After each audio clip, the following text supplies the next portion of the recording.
Welcome back to the Vassy Kapelos Show on the iHeartRadio Talk Network.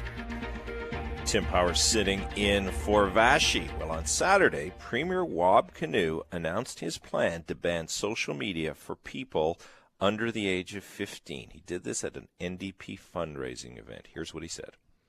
Our kids will never be for sale, and their attention and their childhoods should never be profited from. We owe the next generation of Manitobans a simple promise: freedom to be a kid and to enjoy this beautiful place that we call home. The focus of our society should be to train our next generation. It shouldn't be to train the next AI model. BC, Ontario are also looking at bans or restrictions. So is the federal government. And we well know that Australia became the first country to ban social media for young people in December. Some form of ban in Canada, in your jurisdiction, is quite likely. To talk to us about what ought to be considered then, we're joined by our friend, Dr. Janine Hubbard. Janine is a registered child psychologist in St. John's, and she is the incoming president of the Canadian Psychological Association for 2026-2027. Janine, you and I have talked a lot about this, the merits of ban versus no ban, but we're going to move to a new place today, and that is they're coming. So what ought to be contemplated? What problems should be put on the table to be solved as opposed to everything is bad and that is where it begins and ends? Oh, great questions. And I actually really was intrigued by the Premier's framing in terms of the kids won't be profited from. Just knowing one of the things that's in the the Australia legislation that doesn't get talked about a lot, but in that case they were specifically addressing what are known as kidfluencers. So, kids or young people doing like the YouTube videos and, all of but monetizing. So making, in some cases, extremely large amounts of money in a very unregulated industry. It's kind of like the child actors back in the day. It's a whole other area that, like I say, doesn't get a lot of attention. And I know we don't necessarily have time to go there, but that is something that, gets lost in the big discussion, and there's definitely grounds for exploitation, and unfortunately sometimes from parental exploitation in that area. So one of the many, many aspects of this in terms of looking at how do you set limits, how do you set boundaries, for sure. The boundaries and limits, because as you and I have discussed before, some usage is not bad, depending what it is, depending how it's employed. Most all of us who have children in classrooms already have them using some forms of technology and online learning and the like. So from a child mental health and wellness perspective, which is your area of specialty, what ought to be sort of the key considerations for application of access to or denial of social media tools? Well, I think it's, first of all, knowing the literature which is developing, watching what has been happening in Australia. Last I heard, I think 60% of kids still had access in some way, shape, or form, or figured out ways to have access. So is an outright bans are very popular politically because it sounds like an easy, quick fix, and it doesn't capture any of the nuances of things. And I think that's where what we need to look at, and you and I have spoken about this before, we don't just give kids the car and the car keys and say, go drive. We give instruction. We do supervised practice.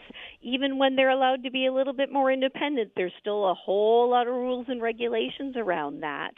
And to me, the use of social media and AI, because there are real benefits. And we also, you need to be informed to use these tools.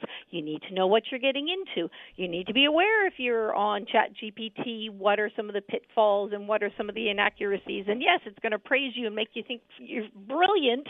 At the same time, do I have kids with learning issues or ADHD or a variety of things where proper use of, a chat AI to assist with structuring schoolwork or rehearsing social scripts or all kinds of things with guidance are incredibly useful. So this really isn't one of these all or nothing areas, unfortunately, but it sounds great politically to say that. Well, the core components of education when you and I were younger used to be reading, writing, and arithmetic. That some combination of those three woven in helped inform the pedagogy of the day. As I listen to you, I hear a lot about, or the word that pops into my head as I listen to you is literacy, literacy, literacy. Know what it is you're using. Do we need to get to this place? And it does exist in different fashions, but we're trying to build an AI-based economy in Canada. We're doing well with that. We had a big AI deal transpired this week between one of our big firms and one of the firms in Germany. So this is a future part of our economy, but it's a threat, as some see it, to our children. So how do we educate then? Because that seems to be the fourth part of it: reading, writing, arithmetic, and AI awareness.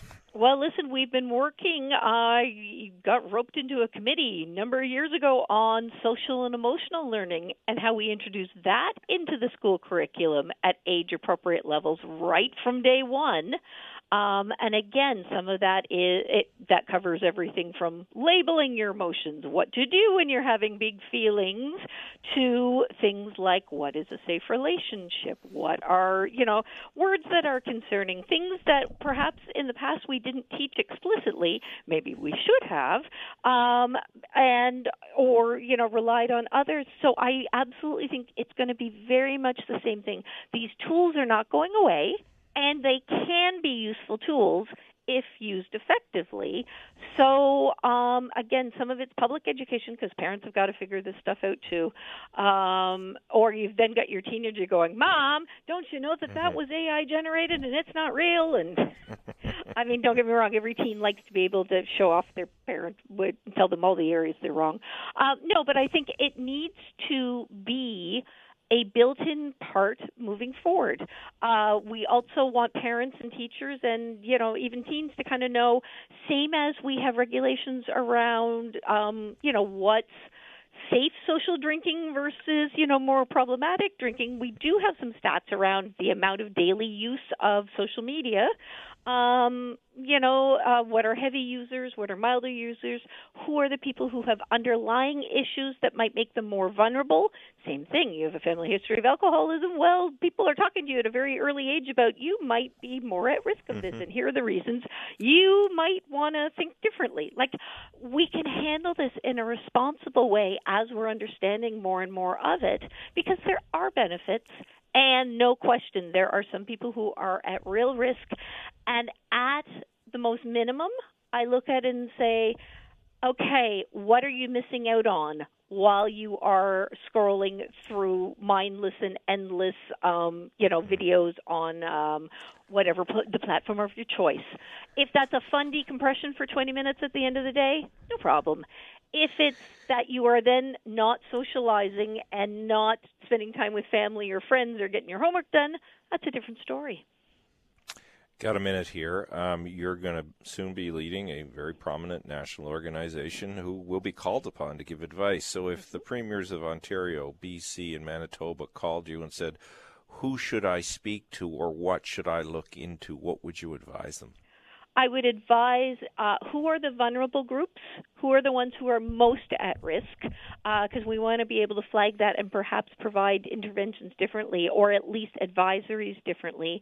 What are the type of problematic activities? Because, again, it's kind of like, well, all on-screen use is bad. Well, no, it depends. Are you doing instructional stuff? Are you learning how to make things? Or is it doom scrolling?